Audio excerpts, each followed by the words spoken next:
La question de la politique et de la manière dont elles vont avoir de parler politique, de construire un discours sur la politique, d'une part, moi, j'ai pas posé la question frontalement. L'enquête, elle s'est passée pas du tout pendant une période d'élection présidentielle comme on peut vivre en ce moment et tout ça. Et je pense que du coup, ça s'y prêtait moins aussi. Il y avait le grand débat au moment où moi j'étais là, mais clairement, elles se sentaient pas du tout concernées par le grand débat. J'ai essayé de leur dire, et sinon, t'as vu, samedi matin, il y a... Non, ça prenait pas du tout. Et pour autant, il y a plein de moments où elles avaient des propos politiques, où elles construisaient un discours vachement politique. Et c'est ça que moi qui m'a intéressée. Je suis pas politiste, je suis sociologue, mais pour autant, sans les mettre en difficulté en disant et toi, sinon les partis, les machins, les trucs, leur faire parler de localement comment ça se situe. Et notamment, il y avait une question qui était rigolote qu'elles aimaient bien, notamment quand elles étaient en groupe. C'était et si tu étais maire de ton village, qu'est-ce que tu ferais?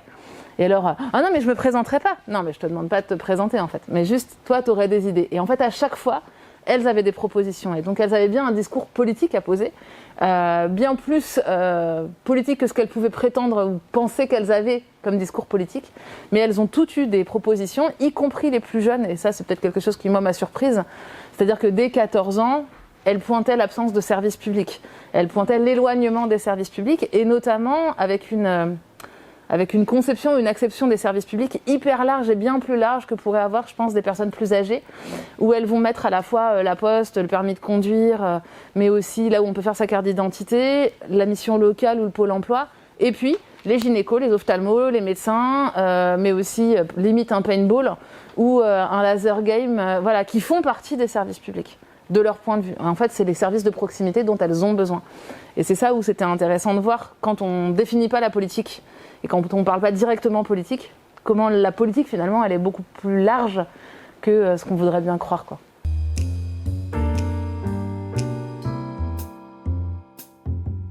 En fait, la manière dont elles ont en fait, de raconter leur vie quotidienne, parce que l'enquête, elle porte essentiellement sur la vie quotidienne et les conditions de vie des jeunes femmes qui vivent en milieu rural, qui n'en sont pas parties et qui sont de classe populaire. Et dans cette idée-là, en fait, on voit bien quand on prend le temps à la fois de les écouter, de prendre le temps de les accompagner, de se faire visiter le village et tout ça, combien tout est politique. Tout est politique parce que, en fait, la question du rapport à l'espace, des déplacements et de la mobilité, où j'ai décidé volontairement de ne pas en faire un chapitre dans le bouquin, parce qu'en fait, c'est transversal à toutes les questions de la vie, on voit bien que cette question-là, elle est essentiellement politique et les rapports de genre sont extrêmement inégalitaires sur les mobilités. Et donc, elles vont pointer, en fait, à chaque fois, c'est elles qui vont faire les allers-retours sur l'éloignement des lycées, l'éloignement des collèges, qu'est-ce que ça implique de passer au lycée avec le départ de la famille, le départ de sa mère, le départ à l'internat et tout ça, avec malgré tout le fait de se construire aussi avec une image de fille qui bouge pas, fille qui veut pas bouger, fille qui est dépendante de ses parents et avec une représentation sociale de la jeunesse qui n'est pas la leur. Et il y en a plusieurs qui m'ont dit « mais tu pensais pas trouver des jeunes ici, avoue, quand tu es venu ici, tu pensais pas trouver des jeunes ». Et on va voir combien en fait leur manière de s'investir finalement et de trouver une place, ces deux expressions que j'ai retrouvées sur les 4 territoires, c'est s'adapter et faire avec. Mais qui sont finalement faire de la politique, enfin clairement, de mon point de vue en tout cas, à reconstruire du point de vue de la sociologie, c'est une capacité et une compétence de s'inscrire sur un territoire et de faire sa vie malgré l'ensemble des difficultés qu'elles peuvent pointer. Elles sont, on va dire, peut-être plus socialisées à produire un discours et à réfléchir sur les inégalités.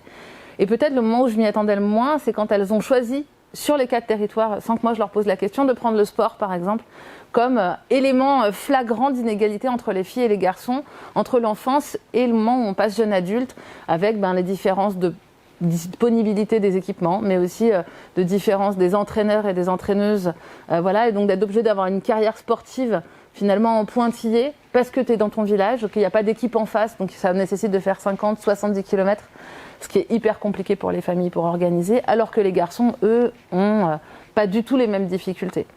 Et donc c'est tous ces éléments-là où on va voir combien finalement elles vont pointer les inégalités, elles vont rendre compte aussi des inégalités dans l'espace domestique, clairement, où, alors elles vont pas utiliser cette expression-là d'être un pilier du travail domestique et un pilier de l'organisation domestique, et pour autant c'est tout ce qu'elles vont décrire.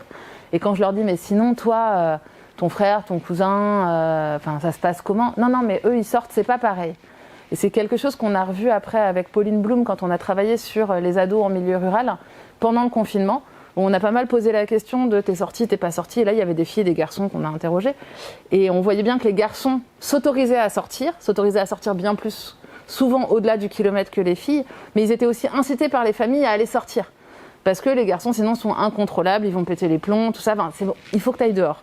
Tandis que les filles, finalement, elles se sont à la fois retrouvées dans les intérieurs, elles ont été assignées aux tâches domestiques bien plus que les garçons. Alors, les garçons vont dire, ouais, on a fait de la cuisine. Oui, en fait, ils ont fait un atelier cuisine familiale.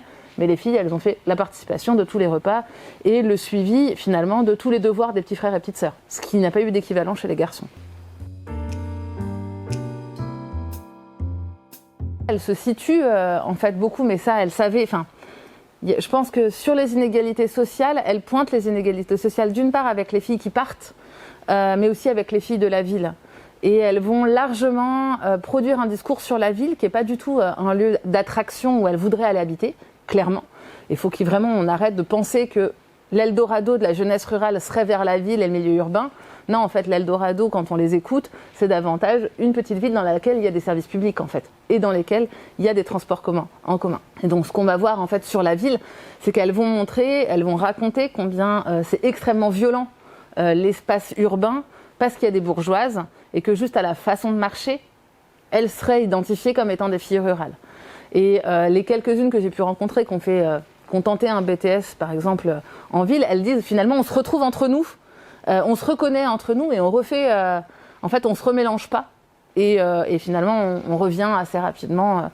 Voilà. Et donc, elles vont dire qu'elles se reconnaissent aussi à leur manière de parler, mais d'abord à leur manière de se comporter. Et elles ont l'impression que si elles allaient en ville, tout le monde saurait qu'elles viennent de classe populaire, de milieu rural.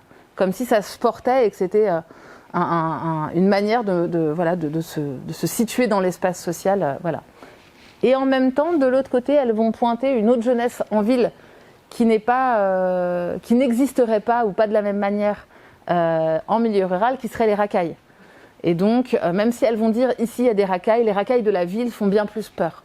Alors elles construisent aussi un discours sur la ville qu'elles ont parfois fréquenté pour aller faire du shopping ou pour aller faire des courses avec leurs parents, pour aller chez les médecins et tout ça.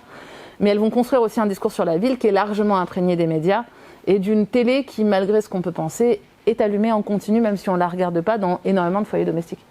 Donc voilà, et donc sur les racailles ça fait peur, les racailles ce sont les garçons, et de l'autre côté les bourgeoises c'est les filles. Et donc on va voir combien elles vont construire un rapport de classe aussi, par rapport à ces deux tensions et ces deux figures de la jeunesse en milieu urbain dans lesquelles elles ne se retrouvent pas, contrairement on va dire à l'image et l'imaginaire de la jeunesse dans les médias, qui est ultra connectée, branchée, en bonne santé, super bien foutue, blanche, avec de l'argent, enfin voilà, bref, pas la jeunesse qu'elles peuvent voir, elles, en permanence et dans lesquelles elles peuvent se reconnaître, quoi.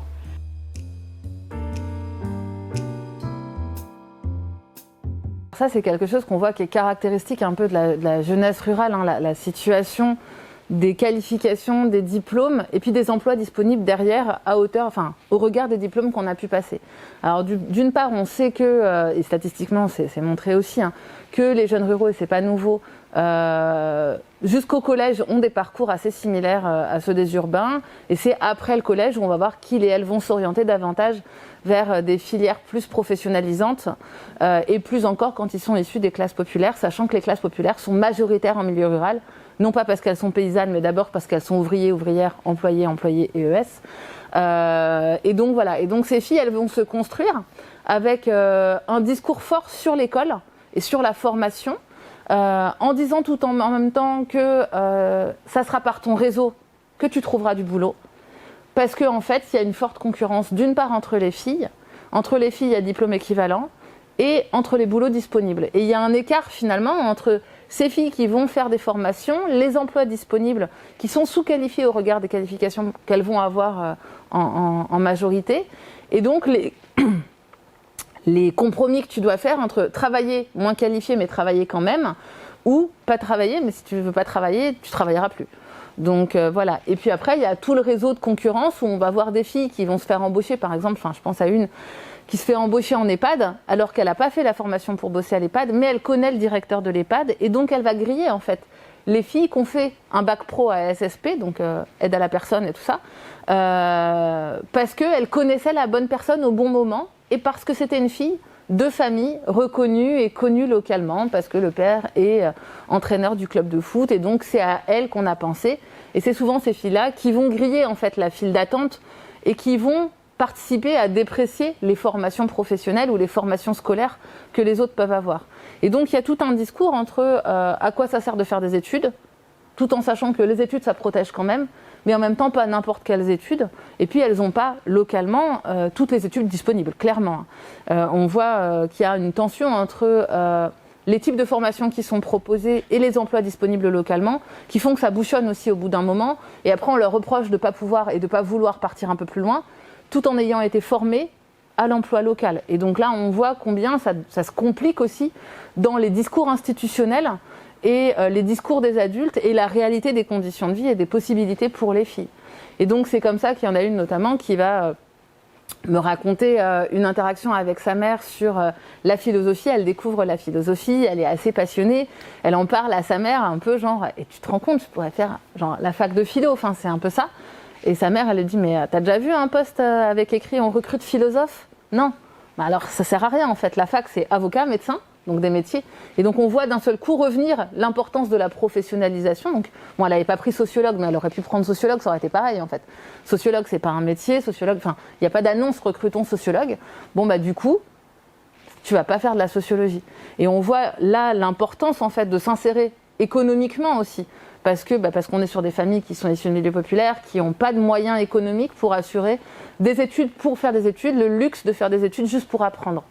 Et donc c'est comme ça qu'on va voir l'arrivée de tutos YouTube, de d'autres manières de se former de manière alternative à la formation qui a été proposée ou parfois qui a été faite avec ce qui avait été possible localement. Et donc on a des filles aussi qui se retrouvent à aller dans des écoles de commerce par exemple, et qui disent « Non, mais moi, j'ai été dans une école de commerce pour apprendre à être vendeuse à Intersport. Est-ce que vraiment j'avais besoin de cette formation-là » Non, parce que regarde, l'autre meuf qui est vendeuse à Intersport, elle n'a rien fait, sa cousine aussi, l'autre, elle est caissière, enfin... Et en même temps, on sait qu'entre deux CV de filles qui vont postuler à Intersport quand elles ne connaissent pas les gens, eh ben, celle qui a une formation aura plus de chances d'être prise. Mais pour autant, localement, il y a une dépréciation de la formation école de commerce pour apprendre à être vendeuse à Intersport. Donc il y a de la tension et il y a de la concurrence forte entre les filles, notamment au moment des premiers emplois. Et cette enquête-là, elle porte vraiment sur le passage adolescence, jeune adulte, pas au moment où on va vraiment se poser dans l'emploi. Et on voit voilà, toutes les tensions qui sont à relier avec les histoires familiales et avec l'économie locale. Et comme elle porte sur 4 territoires, on voit aussi les effets de la désindustrialisation dans certains territoires. Il y a les Ardennes versus la Chartreuse, par exemple, où on n'est pas du tout sur les mêmes tensions autour de l'emploi, autour des formations. Les pôles universitaires sont bien plus présents en Chartreuse, parce qu'ils ne sont pas très loin. En fait, il y a Chambéry et Grenoble des deux côtés, tandis que dans les Ardennes, le premier pôle universitaire est considéré comme extrêmement loin. Il n'y a pas d'université en tant que telle à Charleville-Mézières. Or, c'est ça la ville où il y a les bourgeoises. Et c'est la ville dans laquelle on peut se projeter pour aller faire des courses et tout ça. Et sinon, ça va être la Belgique. Mais Lille, par exemple, est considérée comme beaucoup trop loin pour aller faire des études. Et donc, c'est là où on va voir aussi les effets de la désindustrialisation et donc de l'insertion professionnelle. Il y a des endroits où moi j'ai enquêté, où il y avait 25 000 postes d'ouvriers et d'ouvrières dans les années 80. Aujourd'hui, on est à 23 postes. Clairement, les gens sont restés. Les filles sont restées. Elles ont grandi, en fait, avec des parents sans emploi. Elles n'ont jamais connu éventuellement leurs parents en emploi. Et pour autant, moi, un truc que je trouve très intéressant, c'est que leur mère, elle a quand même réussi à leur transmettre l'importance d'être dans un couple biactif. Et ça, c'est quelque chose qui change beaucoup parce que leurs mères n'ont pas grandi avec ce discours-là de la part de leur propre mère. Et on voit bien l'importance là d'un discours politique et féministe de la part des mères. Alors ça ne se dit pas comme ça et ça ne s'écrit pas comme ça dans les histoires de vie. Et pour autant, les filles, elles disent « mais moi, je veux travailler. Moi, je veux gagner ma vie. Moi, je ne veux pas être dépendante d'un homme. » Parce que aussi, elles ont observé cette situation-là par dépit pour leurs mères qui n'ont pas les moyens de travailler dans une grande partie des cas.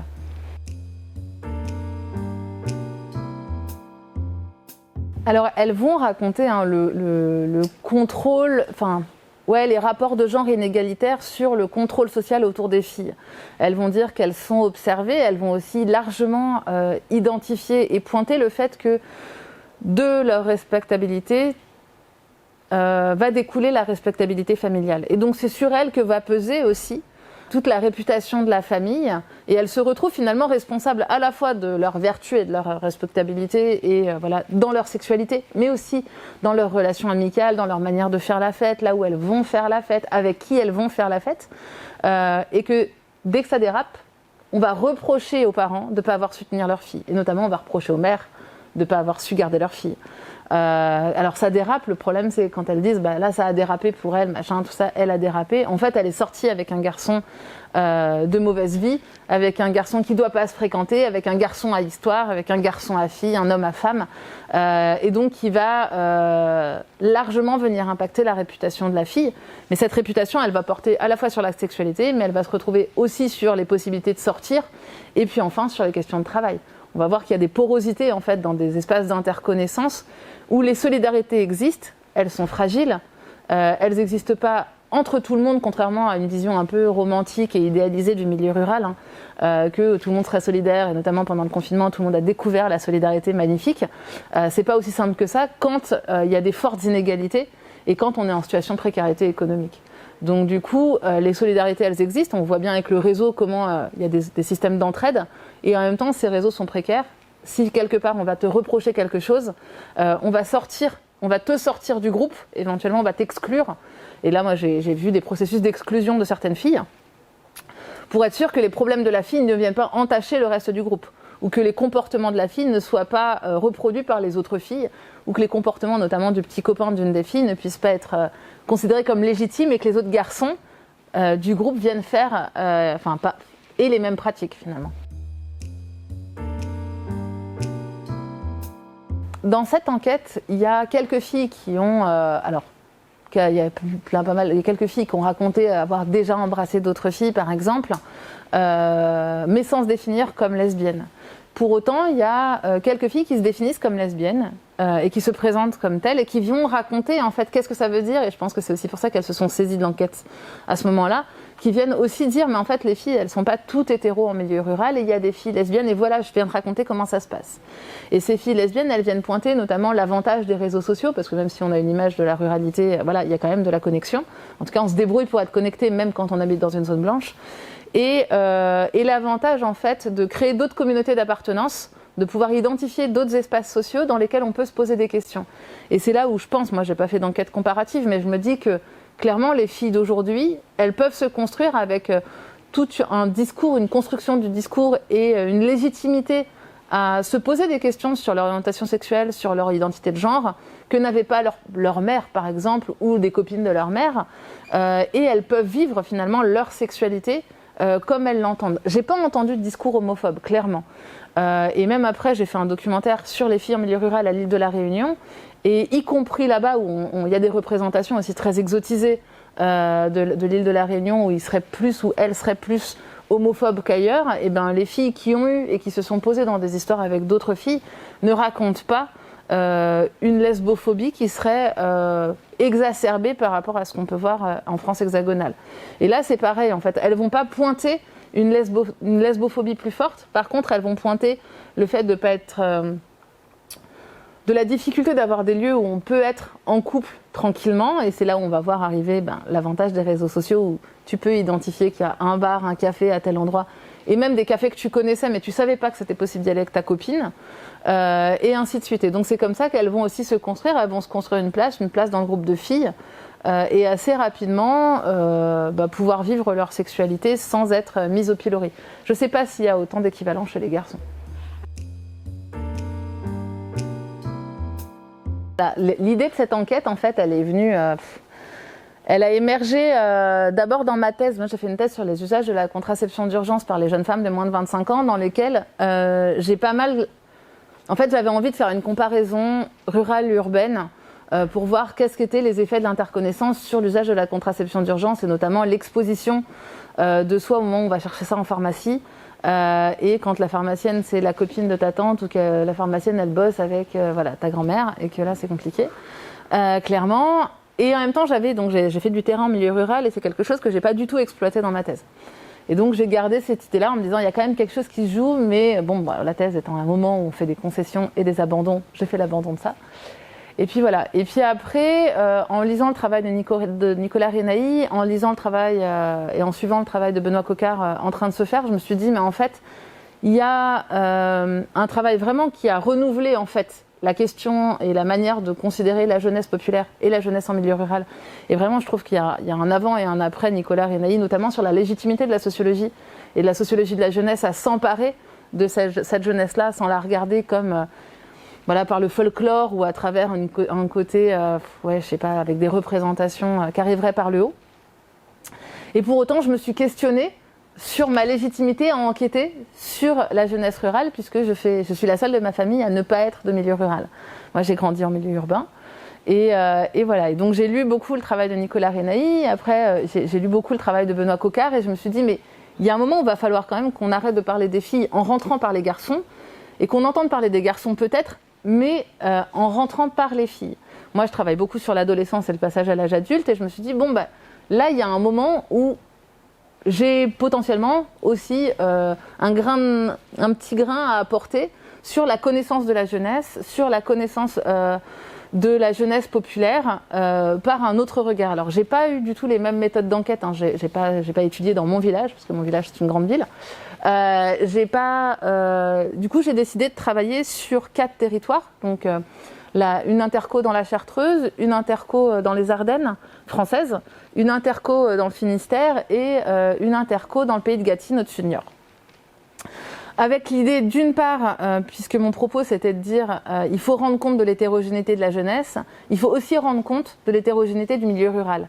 Et qu'en fait, à faire croire, et notamment pendant le confinement, c'est quelque chose qu'on a beaucoup lu dans les médias, qu'en milieu rural c'était formidable, on avait tous un mas géant avec voilà, une grande étendue, et il faisait forcément beau et c'était tellement chouette pour pouvoir se ressourcer soi-même et réfléchir à soi. Je me suis dit que c'était aussi intéressant d'aller rencontrer ces jeunes qui vivent dans des blocs, qui vivent dans des cités en milieu rural, hein, qui s'appellent des cités. Alors c'est pas la taille de Clichy-Montfermeil, d'accord, mais c'est quand même comme ça et que c'est vécu et que c'est raconté. Aller voir ces jeunes qui décrivent des habitats insalubres, y compris dans des maisons individuelles, parce que la maison individuelle c'est pas forcément non plus la panacée en termes, voilà, de conditions de vie. Et d'arriver sur 4 territoires avec des histoires très différentes à la fois économiquement, historiquement, alors sans faire non plus une socio-histoire des 4 territoires et tout ça, et puis en termes d'emploi, avec des tensions très fortes et des différences très fortes. Et notamment sur les enjeux autour de l'emploi, quelque chose qui moi m'intéressait beaucoup, c'était de prendre 2 territoires touristiques, donc la Chartreuse et la Pointe de Finistère, puisqu'on m'a beaucoup dit non mais le tourisme c'est hyper important à développer parce que pour les jeunes c'est une manne d'emploi, c'est formidable, ça leur permet de croiser d'autres gens, enfin tout ce discours sur le tourisme comme étant une politique institutionnelle et une politique d'accès à l'emploi et à l'ouverture culturelle quelque part. Hein. Et je me suis dit, va falloir aller voir ce que ça donne en vrai chez les jeunes de milieu populaire qui croisent les touristes. Est-ce que les touristes voient qu'il y a des jeunes déjà ? Et puis est-ce que les jeunes voient les touristes ? Et puis sur 2 territoires où il n'y a pas de tourisme, alors clairement dans les Ardennes, les filles elles disent, hein, ici personne ne sait où c'est sur la carte. Et en pays de Gâtine, elles disent ici c'est un territoire qu'on traverse où personne ne s'arrête. Parce qu'effectivement ça fait partie de la grande transhumance de l'Est vers l'Ouest pour aller vers le pourtour océanique.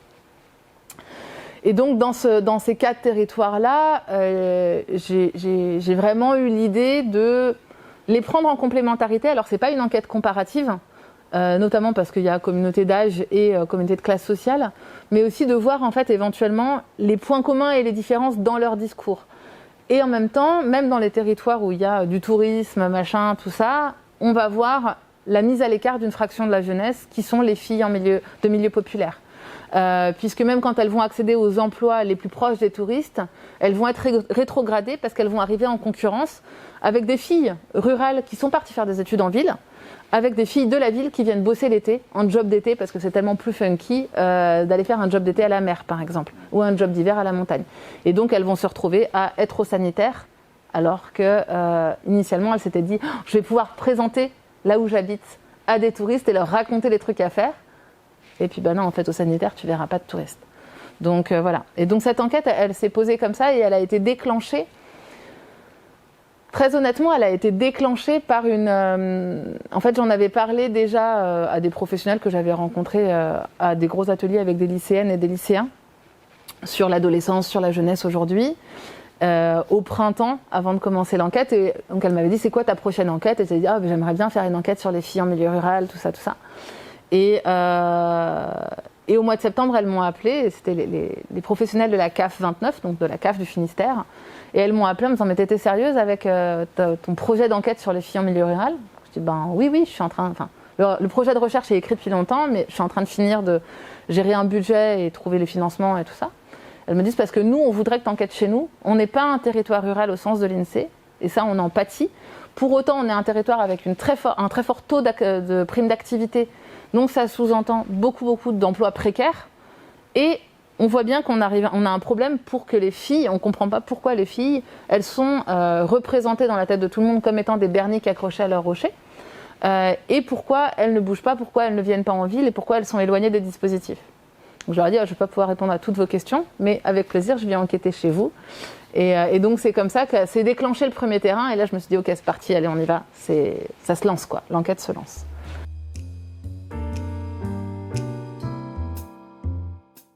En ce moment, avec Isabelle Lacroix, on fait une enquête sur le fait d'avoir 18 ans en prison. En France hexagonale, et donc on va interroger des jeunes de 16 à 21 ans, 16 à 22 ans sur le passage à 18 ans. Et on voit bien en fait comment le fait d'être en période électorale, ça nous pousse, et ça pousse les jeunes tout seuls, à parler des élections présidentielles. Et je pense que si j'avais fait une enquête sur les filles du coin en ce moment, forcément le discours sur les élections aurait été beaucoup plus prégnant, sur leur position sur la politique, sur leur position sur les candidats, et sur les gens que j'aime pas et pourquoi tu les aimes pas, où il y a eu un débat hier à la télé et tout ça. Et on voit, hier on était dans une maison d'arrêt de femmes avec des jeunes femmes, et on voit qu'on n'a pas besoin de leur poser la question pour qu'elles abordent tout de suite les questions politiques, en disant « t'as vu ce qu'elle a dit » ou « t'as vu ce qu'il a dit » ou il y a 3 semaines on était dans une prison pour mineurs où il y a un des candidats qui venait de dire que lui il était contre les remises de peine, et le lendemain c'était branle-bas de combat chez les garçons, et ils étaient tous, ils nous racontaient « Non mais t'as vu, il faut pas voter pour lui, moi si j'avais le droit de vote, je voterais pas pour lui parce qu'il est contre les remises de peine. » Et on voit combien en fait d'un seul coup quand ça les concerne et quand c'est médiatisé, ils ont un discours politique, et du coup après c'était « Mais pourquoi t'es con, qu'est-ce qui fait que... Est-ce que c'est le fait d'être en prison? Non mais bon quand même, voilà. » Et avec tout un discours politique qui pouvait se produire. Et donc après, dans les entretiens on leur pose « Mais du coup t'as écouté les autres candidats, qu'est-ce qu'ils disent de la prison, qu'est-ce qu'ils disent de la jeunesse ?» Et donc à avoir tout en disant j'y connais rien et c'est compliqué, il et elle situent en fait et se situent sur une carte politique. Et l'enquête sur les filles du coin, pour faire le lien en fait, l'enquête sur les filles du coin, elle s'est terminée au début des Gilets jaunes, avec pour moi la frustration de me dire faut que j'arrête, et en même temps est-ce que j'arrête maintenant? Alors, j'ai fait le choix d'arrêter maintenant. Bon, voilà, c'est comme ça. Mais pour autant, j'ai arrêté au début des Gilets jaunes, au début de certaines filles qui m'envoyaient des photos en me disant « Regarde, je suis sur un rond-point avec ma mère, c'est un truc de fou, on fout le bordel et on va peut-être passer à la télé. » Et quelque part, avec la légitimité pour une fois d'avoir une expression et une mobilisation publique et politique, dans l'espace social qui ne pouvait pas être minorisé ou marginalisé ou évacué parce qu'on ne les a pas vus. Non, un rond-point, ça se voit. Et dans lesquels, moi, je retrouve des propos assez communs avec les jeunes urbaines quand elles font leur première manif en ville et qu'elles occupent les boulevards, qu'elles occupent les grandes places et « Oh là là, c'était fou, on était plein et on a empêché quelque chose. » Enfin, on a empêché les autres et les autres étaient obligés de faire malgré nous. Et dans les discours, des premiers discours là, en novembre, fin octobre, début novembre 2018, quand j'enquêtais, c'était vraiment extrêmement prégnant cette place, et notamment la place des mères et des filles dans les ronds-points, et de pouvoir brûler des pneus par exemple. Voilà. Et des choses qu'elles n'auraient pas faites avec leur mère, clairement. Et là, on voyait de l'intergénérationnel et de la mobilisation politique. Et du coup, elle m'envoyait des photos en disant oh, « Tu devrais trop revenir, regarde ce qu'on est en train de faire, ça te plairait trop à toi, parce que toi, tu vas me dire ces questions-là. » Enfin, voilà. Alors, il y a un moment, il fallait que j'arrête, il fallait que j'écrive et que je prenne mon temps, parce que j'avais déjà beaucoup de terrain. Mais voilà. Et elles ont, pour terminer, et je pense que les jeunes en prison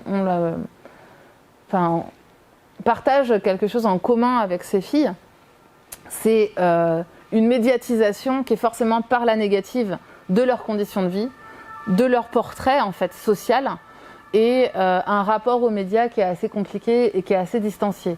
Alors s'il y a la presse locale et le ou la journaliste locale qui vient à toutes les fêtes et à tous les machins, qui elle est reconnue et considérée comme légitime parce que aussi c'est quelqu'un qu'on va connaître et tout ça, pour autant la grande presse, la presse nationale, elle est considérée comme bien trop stéréotypée, qui ne vient s'intéresser notamment, et c'est ce que pointaient beaucoup les filles en milieu rural, qui ne vient s'intéresser que quand il y a un fait divers. Et alors sur un des territoires, il y a eu un fait divers hyper médiatisé. Et elles disent, mais voilà, on les voit que là. Et là, d'un seul coup, ils sonnent à ta porte pour t'interviewer, pour savoir si tu étais là, si tu connaissais quelqu'un, si tu peux raconter n'importe quoi. Mais nous, ce qu'on vit tous les jours, personne ne vient s'en intéresser. Personne vient s'intéresser quand il y a un truc bien qui se fait, quand on fait des trucs. Non, les gens, ils viennent et ils s'intéressent à nous que pour dire qu'on n'est pas comme les autres, que pour dire qu'on n'est pas comme en ville, que pour dire... Voilà. Et quelque part, les jeunes en prison viennent raconter la même chose. En fait, on ne s'intéresse à la prison que quand il y a un problème majeur ou quand il y a un détenu hyper connu et plus souvent vieux qui se fait incarcérer. Mais par contre, sur les conditions de vie des personnes incarcérées actuellement, il n'y a pas de sujet. Par contre, on va s'intéresser sur la personne qui vient d'être transférée, vient d'être déférée parce qu'elle est connue, parce qu'elle passe à la télé et tout ça.